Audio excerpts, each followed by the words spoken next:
Video like करके आगे share जरूर कर देना कि हम किसके वसीले से दुआ करते हैं। कान नहीं मालूम था नहीं मालूम था, तभी तो कहा कि ये जिसके वसीले से दुआ करते हैं उसी के सदके में खान नाजिल फरमा। तो दोनों अख्ताब ने कहा आज सुन लो किसके वसीले से दुआ करते हैं। हम जब भी दुआ करते हैं तो यूं कहते हैं अल्लाह अब्दुल कादिर जिलानी की चौखट पर वो बंदा जो लोगों को लोटे से वुजू कराता है उसी के सदके में हमारी दुआ को कबूल कर ले तो हमारी हर दुआ कबूल होती है। उनको वजद आ गया, कपड़े फाड़ लिए, कहा कि मैं तो समझ ही नहीं सका कि गौस बाग की चौखट पर मुझे मर्तबा क्या मिला। और कहते मुझे पहचानते हो मैं कौन हूं? कौन हूं मैं? का वही लोटे वाला तो मैं भी हूं, मैं ही वो लोटे वाला हूं जिसके वसीले से तुम दुआ करते, जिसकी चौखट पर बेहुनर बैठे तो कुतुब उनके वसीले से दुआ करें। जिसकी चौखट के बेहुनरों की ये शान है तो अब्दुल कादिर जिलानी की शान का आलम क्या हो। गौस बाग की शान क्या होगी।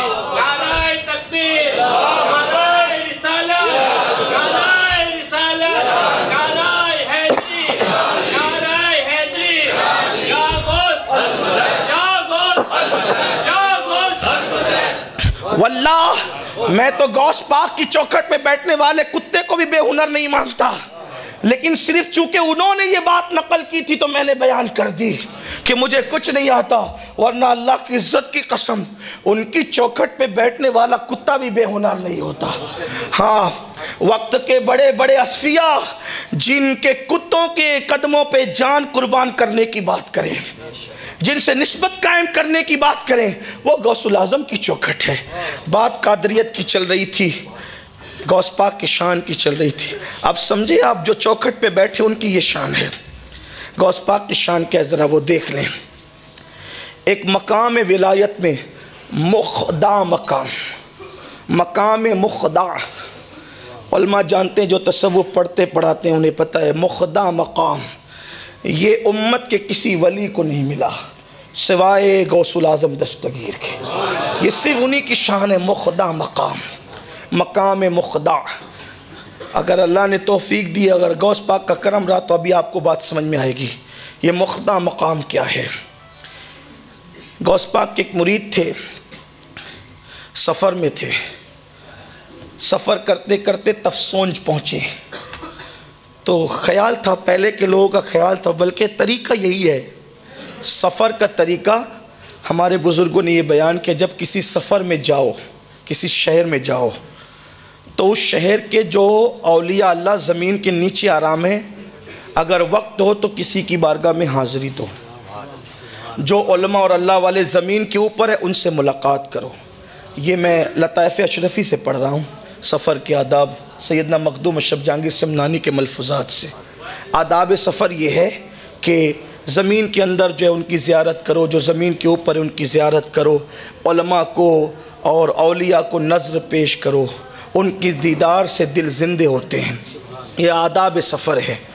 तो इस तरह से उस दौर में ये तरीक़ा था। आज तो बहुत मसरूफ़ है लोग, अब तो रिश्तेदारों के घर भी जाने की तौफ़ीक नहीं है तो लोग उलमा मशाइख से कहाँ मिलें और मज़ारात पर लोग कहाँ ढूंढ ढांढ के जाएं, तो लोगों को टाइम ही नहीं है। तो जाते आते हैं, भागते दौड़ते फिर निकल जाते हैं, बड़े हम आमी का दौर है।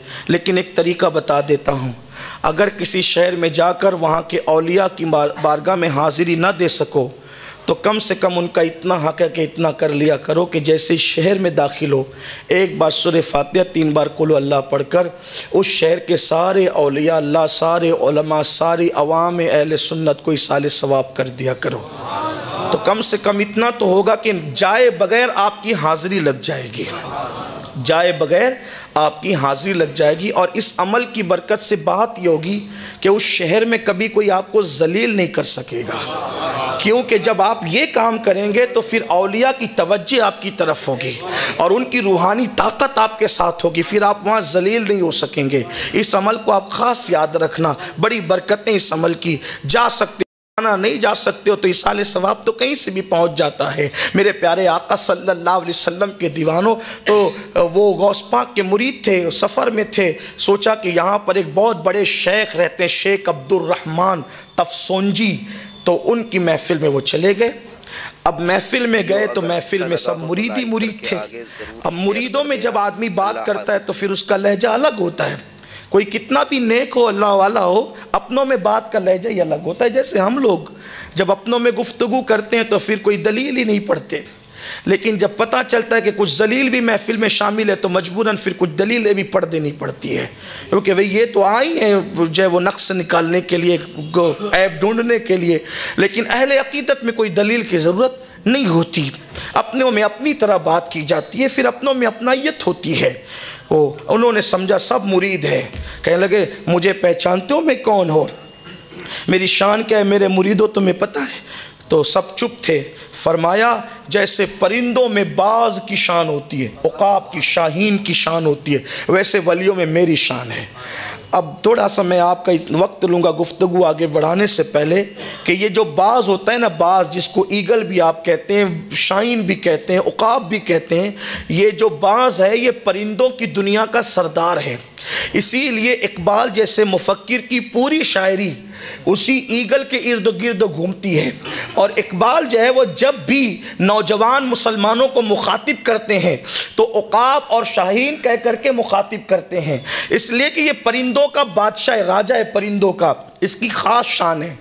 यूँ तो इसके औसाफ अगर पढ़ूँ तो फिर ये बाज़ पर ही कोई तकरीर हो, तो मैं बाज़ की तकरीर करने नहीं बैठा, मैं बाज़ अशहब की बात करने बैठा हूँ। तो लेकिन आपको ये बताना चाहता हूँ कि इस बाज़ में 3 खुसूसियत होती है जो इकबाल ने अपनी कौम के जवानों को कहा ना कि तुम बाज़ हो, बाज़, तुम गीदड़ नहीं हो, तुम बिल्ली कुत्ते की तरह नहीं हो, तुम बाज़ हो, परिंदों की दुनिया के ताजदार है बाज़, शहंशाह है बाज़, तो तुम भी इंसानी कायनात के बादशाह और ताजदार हो, अशरफुल मखलूकात हो। बाज़ की 3 खुसूसियत है। पहली खुसूसियत कि वो नीचे उड़ना पसंद नहीं करता, वो बहुत ऊंचा उड़ता है, बहुत ऊपर उड़ता है बाज़। लेकिन एक ख़ास बात यह है कि उससे ऊंचा कोई उड़ नहीं पाता, बाज़ की खासियत यह है। लेकिन जितना ऊपर उड़ता है उसकी शिकार पर नज़र उतनी गहरी होती है, इतनी तेज़ नज़र होती है कि बहुत ऊपर उड़ के भी वो शिकार को ज़मीन पे देख लेता है। और उसके शिकार करने का अंदाज़ ये है कि वो बैठते और चलते शिकार नहीं करता, वो शिकार भी उड़ते उड़ते करता है। ये बहुत ख़ास बात है। बाज़ के अंदर उसकी ये बड़ी अल्लाह की कुदरत है, जिसको जो चाहे अता करे। तो वो ऊपर उड़ता है, निगाह नीचे रखता है, पहली बात।